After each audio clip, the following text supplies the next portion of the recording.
Hi everyone. I've made a decision and I'm leaving. This is my last entry and I'm gonna miss you guys, but I know this is what I have to do. Bye. As a teenager, the droids come and they change your diapers for you, and they clean you up and shave you and educate you in those proper ways of keeping a good figure and making sure that you don't have any unsightly hair. It's kind of a big deal, and you don't really know why at first, I guess. Over time, you realize that this is what we need to be together, to really feel like we're part of the same community. It may seem like it's superficial, and I know I'm walking the line with this little bit, but this, I left this growing for demonstration purposes. Now what happens 3 days from now, when this is really visible?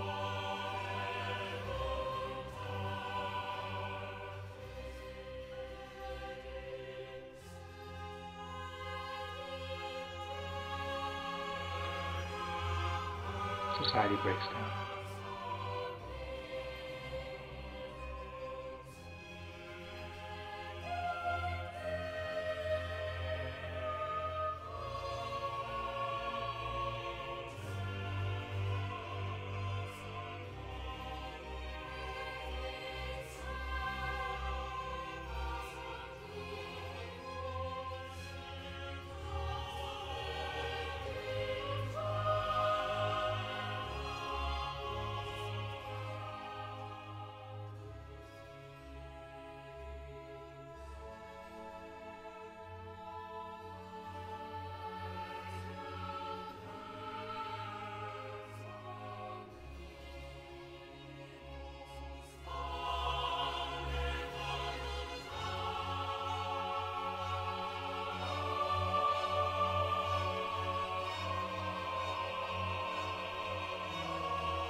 Started with the eyebrows, and then the eyelashes.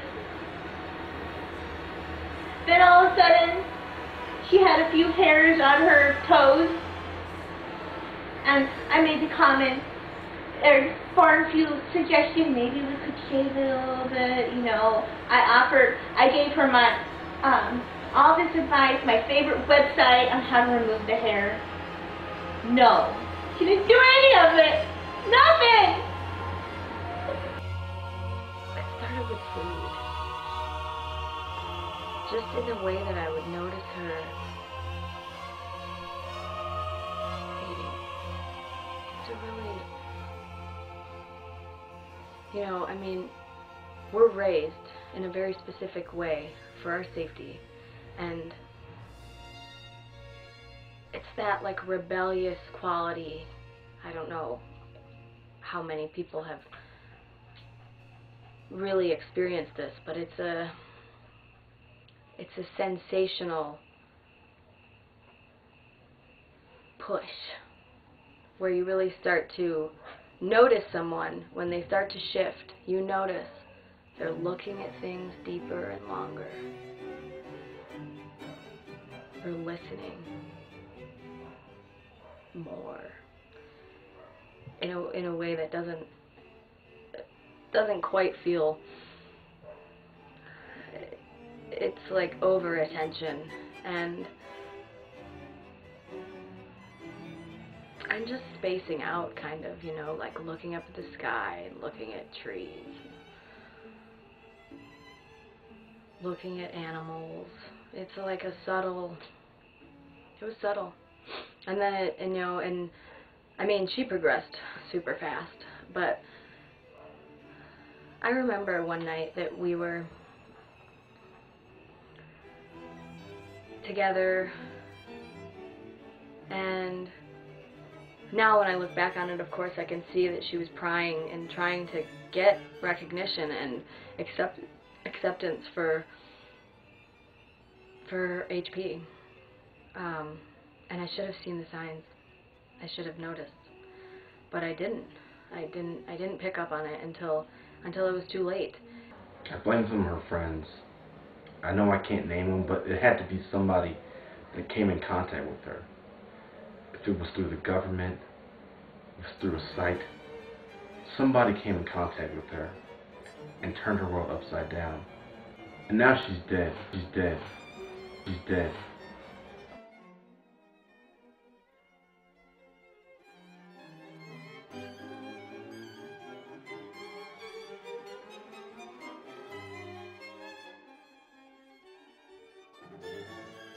Well, Rashanda's case is so interesting because it's so well documented. You know, most others we just read about in blogs, after blogs. So to be able to witness some of the experiences with her along that road,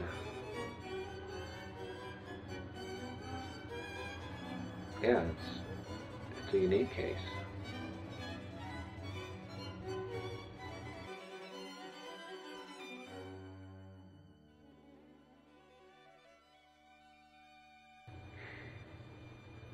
I think maybe because of the experiences film brought her into, she was more susceptible for the disease.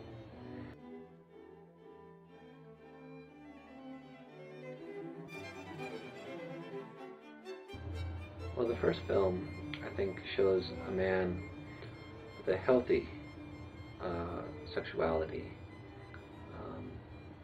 You can kind of feel his shame, and it feels good, I think. Well, the first film, I think, shows a good citizen, you know, healthy domestication, you know, the appropriate use of shame. It shows how we should be. Give me that Darcy, man. You don't need the Darcy. Oh, it's a Darcy. Relax.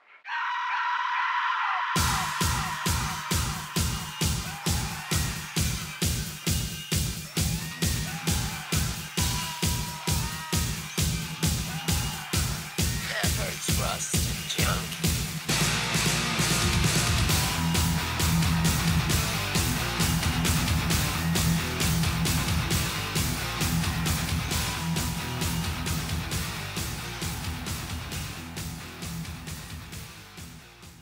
One can admire the young man. We've all played with chords, and I think that's healthy.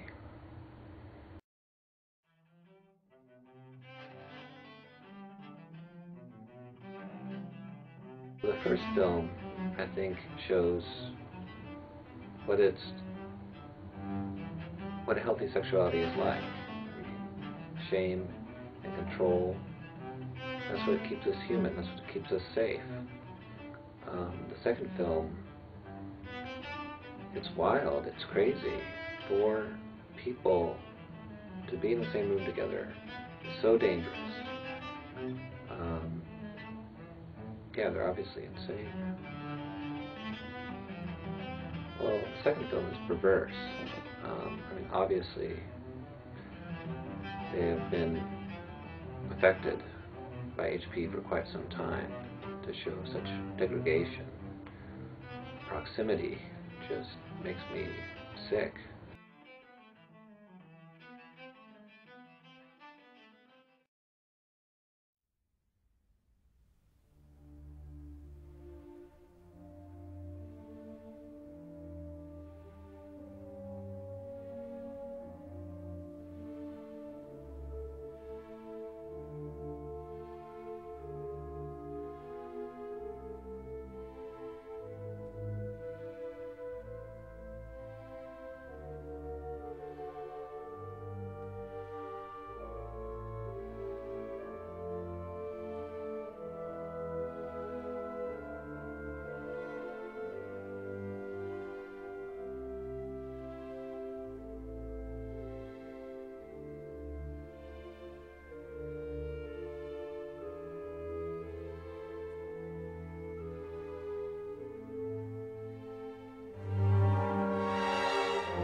are actually in the same room with one another.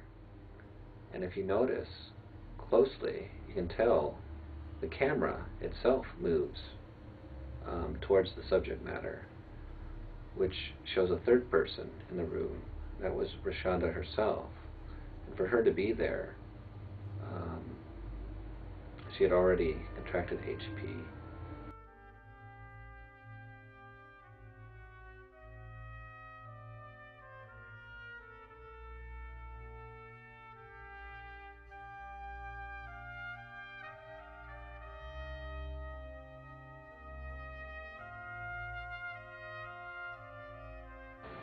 I was talking with some friends, and they noticed that I started acting very strangely and not at all in the social norm. And you know, on like webcam, that I had body hair, and you know, I wasn't taking great care of myself, and that I wasn't online as much anymore. I grew out all of my body hair, and I left here against all advice and ventured out, and obviously I tried to leave, and I just wouldn't talk to anyone that was in my network, and just, you know, I was just doing everything I could. That is not advice. I could have died very soon.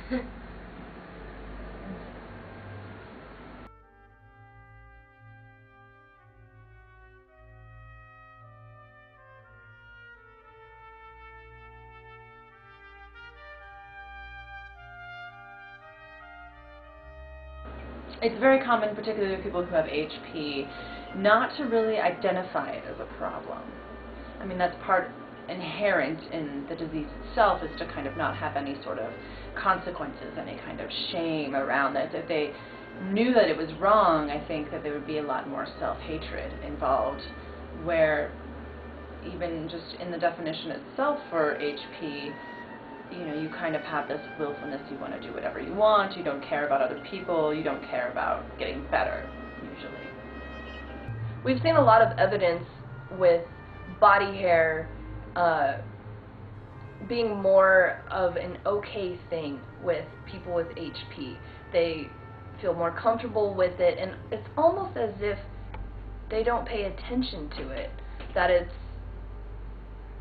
not a big deal, which is just weird. We're worried about them, and we're doing a lot of research to help curb that carelessness. I mean, we're not quite sure where it comes from, if it's an imbalance in the hormones or if it's some other type of thing that's happening. We're still doing research to find out where that's coming from. I think that people who have HP feel as though they are outcast in the society. They don't feel like they fit in here. They don't feel like they are in a place that they can be themselves. And what the real tragic part of that is that in that way they make themselves accessible and available to many unfortunate circumstances, that being growing attachment to other people and attachment to being with them physically, attachment to this need to be in contact and to have some sort of emotional stimulation from that. It sort of brings back that feeling of recklessness, that feeling of just not having to be accountable to anything, and it can be an exhilarating feeling, but the repercussions of that are very devastating and they're very damaging. And I think people who have HP are so caught up in that feeling of rebelliousness, being rebellious, and not thinking about the consequences. And the consequences basically always end up being disastrous for those people.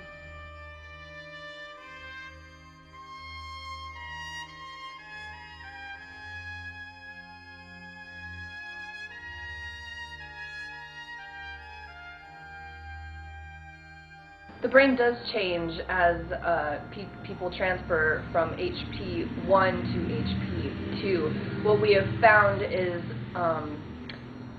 more of the brain is consumed by the HP virus. So whereas in phase 1, it's just sporadic different parts of the brain, and then HP2, it's almost like a full attack on the cerebral status. You know, with HP type 2, we're seeing suicidal ideation. We're seeing this sort of reclusiveness and leaving society, which can ultimately lead to death.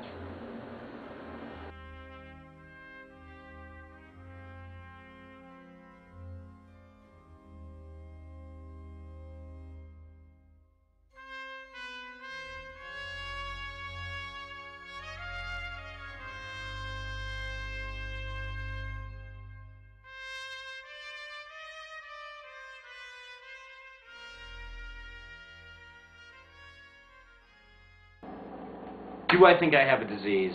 I don't. The disease is fear. That's the disease. What I have is a desire to be human. And I am human. I have hair and I'm not afraid of it. Would you call a cat that craves tuna fish, would you say that cat had an eating disorder? You would not. To call a human that likes having hairy legs and a beard and eyebrows to be diseased, that's the disease. I think you have a disease.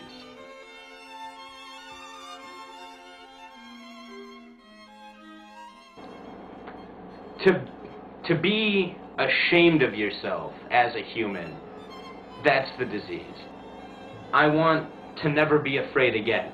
I want to get rid of shame, get rid of guilt.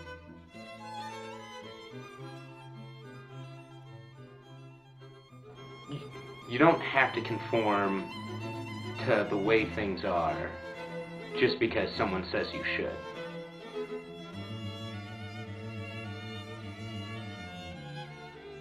Some of you haven't had human contact in decades. There are people that exist now that have gone their entire adolescent through adult life and died without touching a person while shaving their bodies every day. We've had to invent new chemicals. You want to talk about raping the earth? To shave our bodies day in and day out, we've had to invent new chemicals to keep our skin moisturized so that our skin doesn't fall off and peel. That's what fear is doing to you. That's what they want. I don't want that.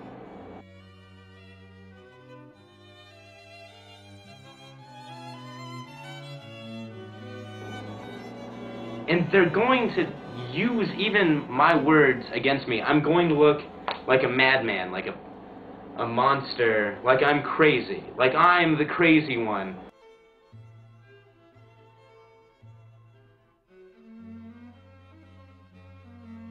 I want to hold hands with my lover and jump off a rock into a lake that has fish. I want to let my hair air dry and have my lover run her fingers through my chest hair in bed before going to sleep after a long day of working in a field, after waking up and seeing a bird eat a worm in real life, not on a video from a website, not an abstraction, but a solid material life.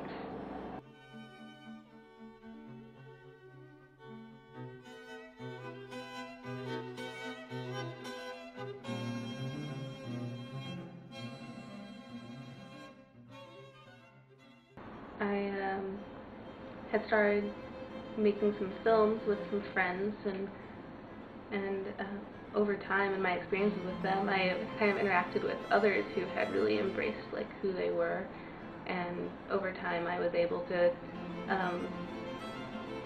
do it myself and felt very natural. Very natural. I feel like it's something that's really important to let other people experience and understand what their body is meant to be. I think that's something very worth spreading, something important to me.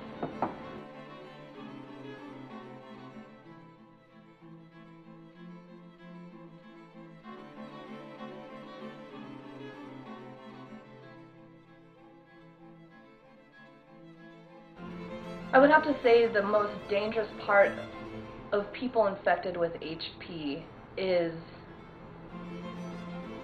their need to convert others to,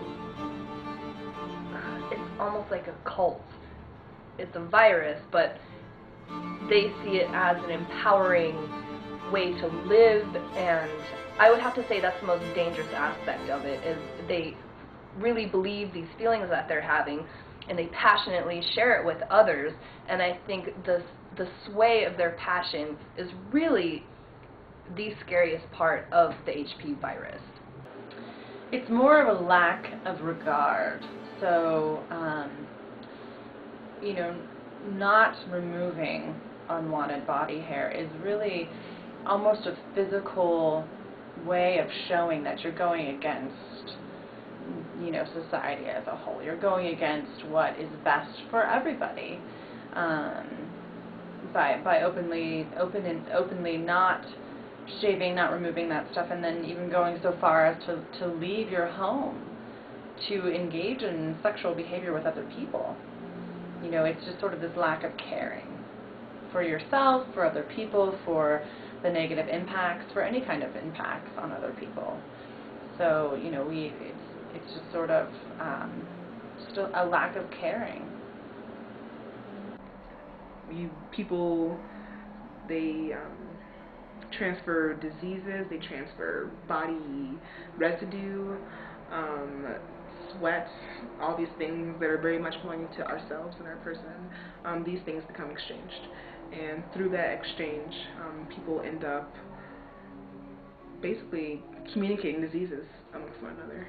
When we present simple questions that normal people without HP can answer very succinctly and simply, the people who are infected with HP have a mass amount of answers in their brain, and it's almost as if they can't choose one, that they're all of these different answers. So it is decay, but it's almost like their brain is completely overstimulated and out of control.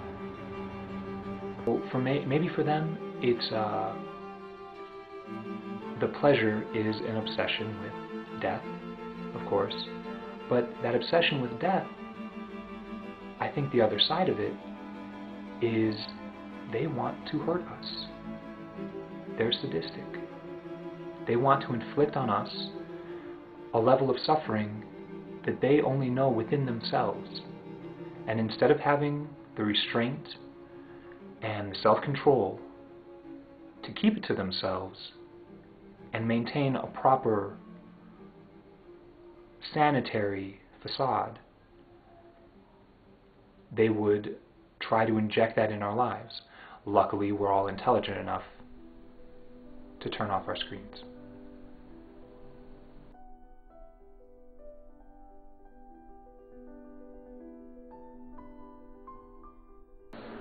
You know, 200 years ago, this wasn't considered a disease. It was considered unfashionable, unfavorable, but we didn't diagnose it as such. Before the Great Virus, HP was not actually considered a disorder at all. So it not only went untreated, but it ran rampant, and it informed the way that society functioned. Society was very reckless, very irresponsible, was very internally motivated. People would happily live their lives without taking into consideration the consequences of their lifestyles. So we had deforestation, we had you know, the use of fossil fuels that destroyed our planet. We had just people killing one another just randomly or through some anger or just because violence was in the nature of humanity at that point in time. And people really were self-focused. They weren't focused on society. They weren't really focused on being responsible for the people in their community. It was very selfish, a very selfish time, but selfish in the way that people were very much concerned with their own pleasure, and as a result of that, our planet ended up being destroyed. Well, I mean, the only way we survived as a species is through isolation. Yeah, without that, we'd be extinct.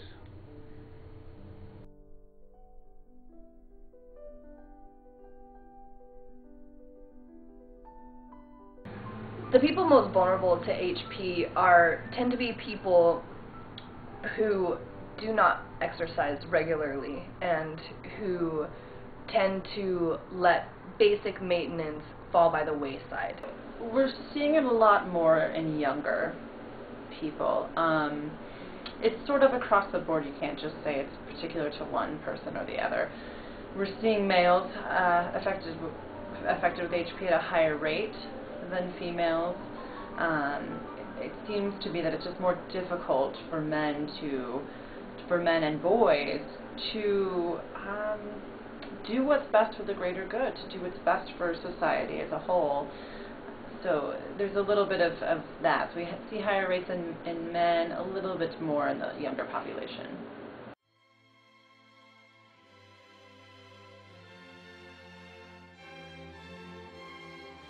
It's been said that to be an immigrant is to be born with HP. And this occurs because immigrants are typically born outside of the birthing facilities that we have. So they are born through a more primitive means of conception. So people actually have sexual relations. I'm sorry, I can't even say the word. Sexual relations, and end up having enjoyment out of that and conceiving a child out of that, and that child is brought up outside of our system of education, outside of our system of socialization, and very much like blind to the fact that their body hair is communicating to society uncleanness. They are basically people who are unfortunately damned from the start. The only hope that exists for people born to parents who have HP is if they're taken out of that home. What happens is when people are raised with HP-infected parents it's a lot of learned behavior.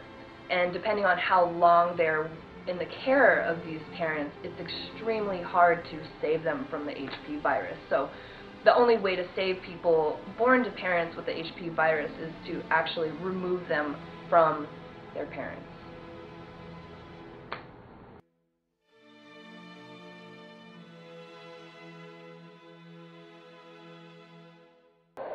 Have I been personally affected by HP? Well, first of all, I want to make it perfectly clear that we are all personally affected by this. This is a growing, I'm going to say epidemic, but I had a friend who I lost, and I saw her going in that direction, and I didn't say anything.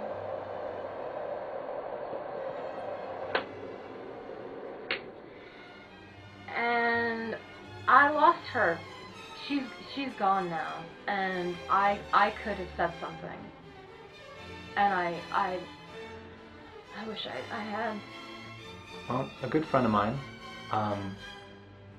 I noticed a couple years ago, he started growing, I believe it's called a mustache. It was a little thing, maybe a millimeter thick.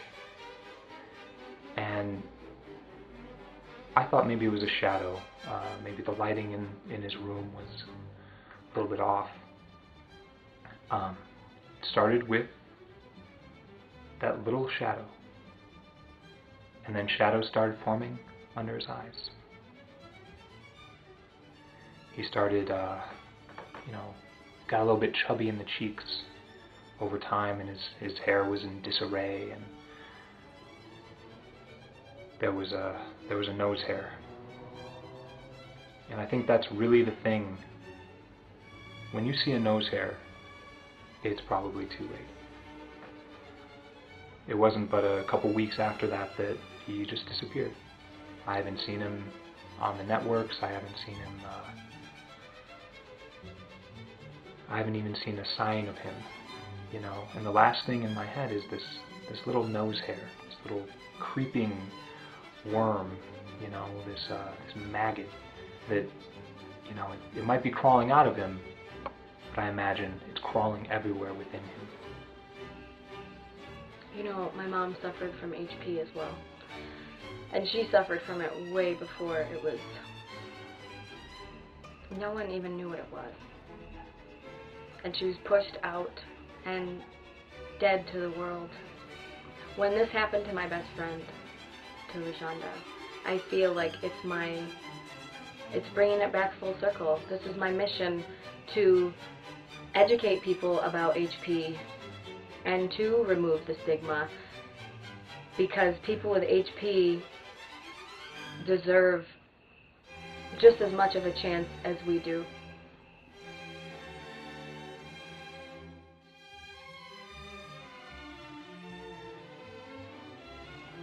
I feel like there's a huge stigma against people with HP, and it's only going to push them farther and farther away. And there needs to be some sort of re-merging, taking away from the judgment, and I want to say getting to the root, but it's even beyond. I don't even think that looking at the root is what is important. I feel like that's stepping backwards. It's about stepping up to what's happening in the universe.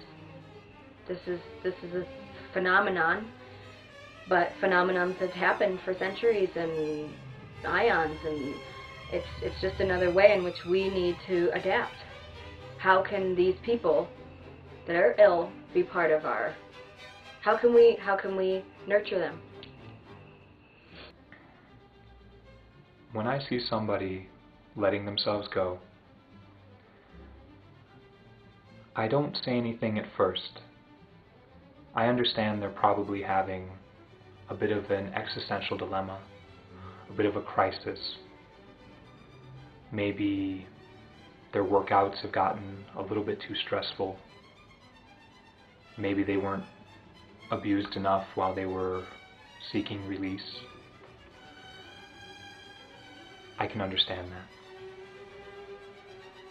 I think it's important to be tolerant of people within a few certain guidelines, of course. Try to threaten them, to get them to snap out of it or seek help or whatever.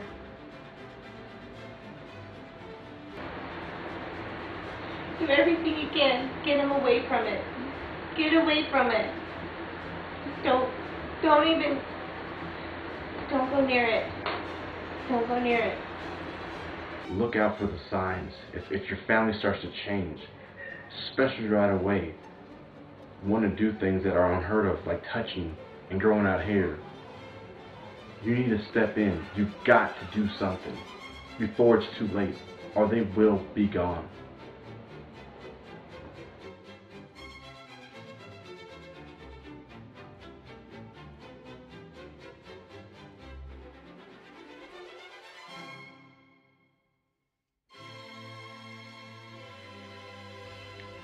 My great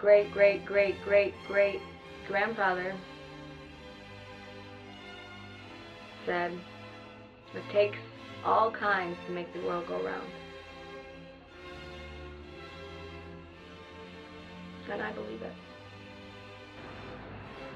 Now I try to do multiple exercise routines a day. I try to keep in touch with my friends all the time and look myself over and make sure that I'm not slipping up anywhere.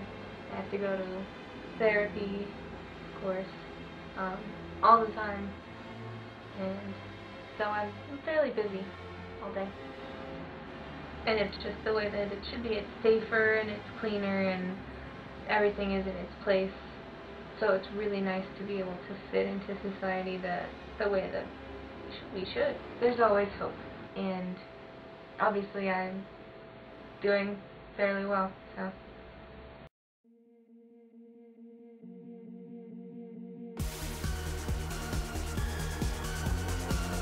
And for a long time, I did think that it was a weakness of mine, that I lacked a sort of power in myself, and I was embarrassed by it. For years. I mean, even right now, sometimes I do get embarrassed about my urges. I broke down and shaved my face 3 days ago. A mistake I'll never make.